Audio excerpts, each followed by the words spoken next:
It's a hot one, very sunny. I'm outside. I'm going to make a infill for an IBC tote. I'm going to show you my system and I'm going to walk you through what I'm going to do. Not that complicated, but just, an idea I had. So I've got an IBC tote here at the house that collects water from the gutters, and I have an IBC tote out by the garden that we refill from the tank at the house. The distance is about 100 feet from the house tank to the garden tank.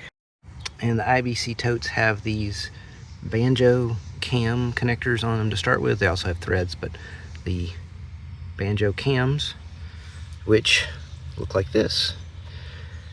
These I bought off of eBay several years ago, along with the discharge hose.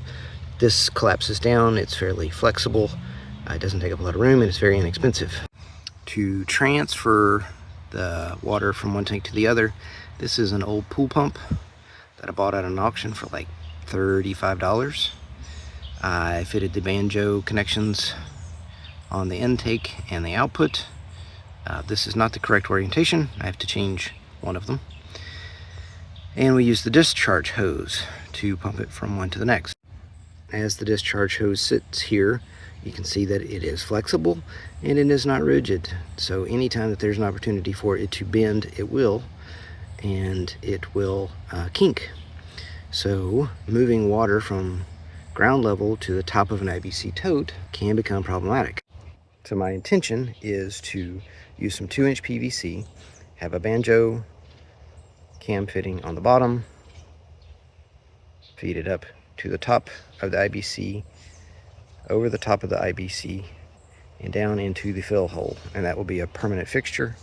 And then we just clamp the discharge hoses onto it, the pump, from the pump to the infill, open the valve, open the top, turn the power on, and pump the water.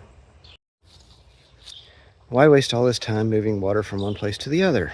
Well, the IBC totes hold 1,000 liters, or about 275 gallons.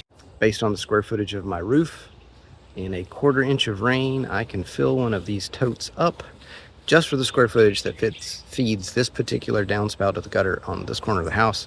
I can fill one of those totes in about a minute in a 1/4 inch downpour. So I've got 2 of those.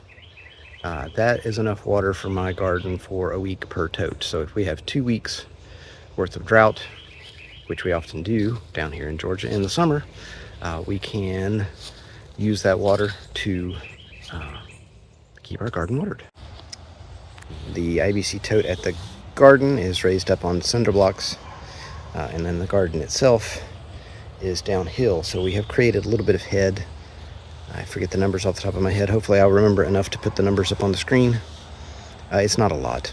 To have water pressure equal to what you have in your house in the United States, the tank would have to be, I think, 15 or 45 feet above the ground. Again, I've got the numbers. Maybe I'll remember and put those up on the screen. So this system for watering the garden is gravity fed, so no sprinklers. So you just put a hose on an area and you let it run. No big deal. Turn it on, you let it run until you remember to move it, or until the tank runs empty. Doesn't really matter. It's not costing me a penny. It falls from the sky, we just collect it, we move it around. The couple of minutes that it takes for the pool pump to move the water from one side to the other, one tank to the other, is not a problem. Literally it's a couple minutes. I'll time it when we move it. This one at the house is not totally full, but we'll do the numbers on that as well. Why don't you just use the banjo connection at the bottom of the tank and go from the bottom of the tank to the bottom of the tank?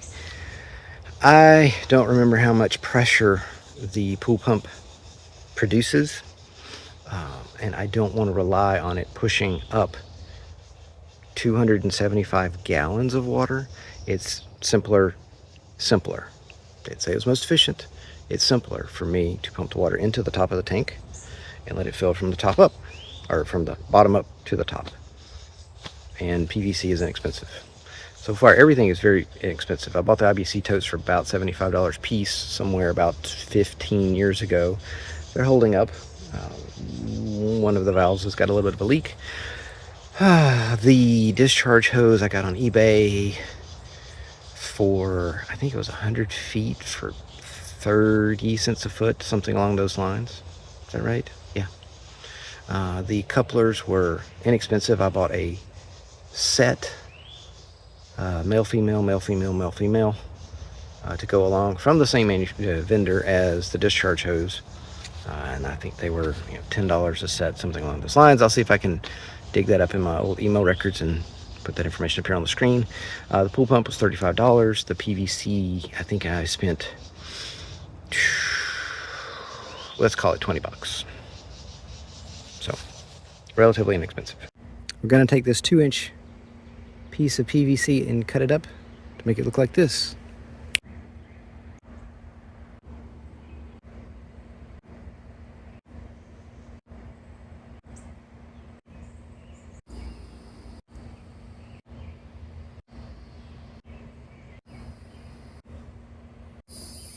You can see where the hose, this is my discharge hose and the male connector coupler, which is the same as what's on the tank at the house. There's the connection, female coupler, threaded just cause this is at ground level. I changed this to 245s instead of a 90 so that the water could flow a little bit better up the hill or up the tube, which is about 59, 60 inches tall. So this goes from ground level so that the hose doesn't pinch up the side of the tank, which is up on cinder blocks across the top. At this point, the water is up and it's at this point, the water is at the top. All the pressure exerted to get it up here is now kind of falling over. So the 90 degrees shouldn't be that big of a deal. And if it is, I'll put in 2 more 45s. It comes across the top of the tank, and then 90 to drop it down into the hole at the top of the tank. Before I glue all that up, I'll test fit it. I'll run some water through it and see how bad it leaks. Get everything adjusted so that the angle's correct, then glue it up, and then hook it up to pump water. So I got my contraption at the tank that needs to be filled roughed in, not glued together. I have the connection for the hose. I have swapped the ends on the hose from where I miscalculated, or rather did not draw a picture. And you can also see on the pump, the reason that I had to swap the hose is because I did not do a male-female diagram. This has been a couple of years now, and had the wrong ends on, I had the same end on both the inlet and the outlet of the pump, which is not how those genders work. I've misplaced a part. In search of. I still can't find the part.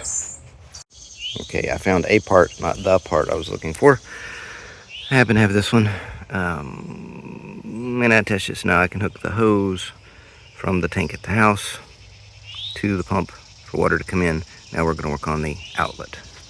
So while I was working on the infill to the second tank, I was thinking about the water exit from the pump.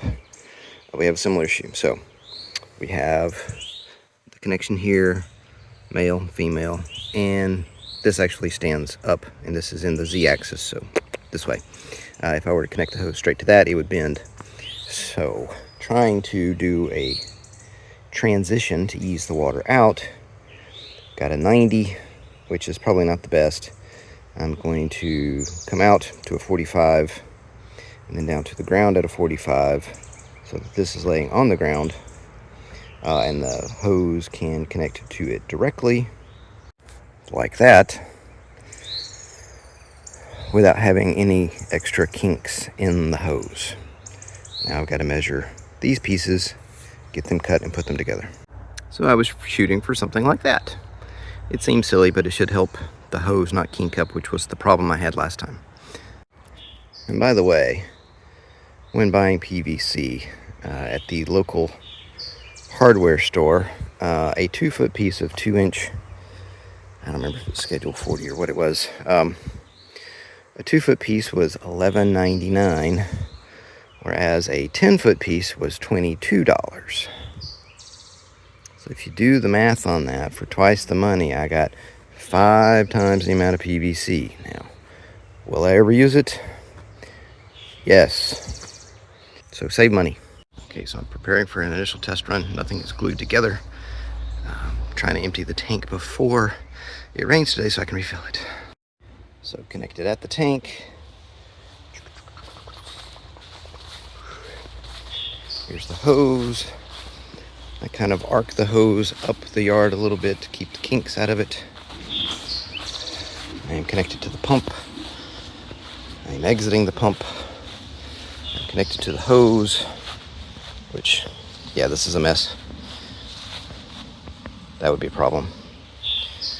And then I come to my newfangled contraption to lift the water up and into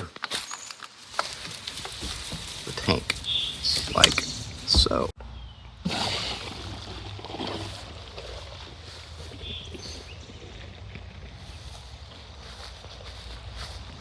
I love watching the hose fill up.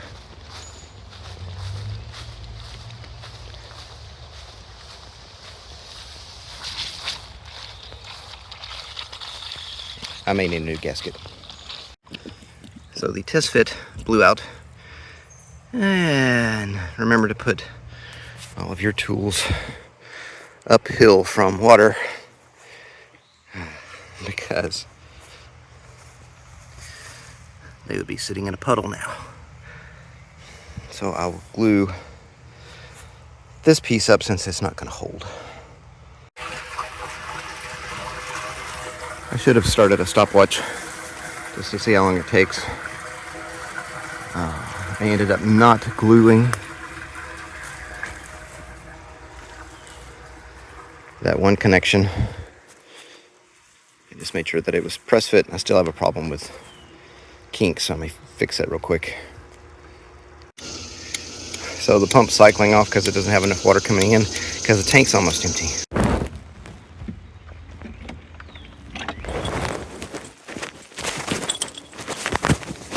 Woohoo! Can't tell you how excited I am that that worked in a short period of time as it did. The pump ran out of water from the tank because the tank at the house is almost empty, and the pump, the tank out here is actually overflowing, which is fine. I don't mind that because it just runs down the hill into the garden, which is nice. Don't run the pump dry. That's bad. Timestamp. Yes, and that may appear to be overgrown, which it really is. Which it really is. But I refer to it as camouflaged and shaded. Whatever makes you happy. Thanks for watching. I hope you enjoyed it. Too many hobbies, not enough time. It's a theme song, y'all.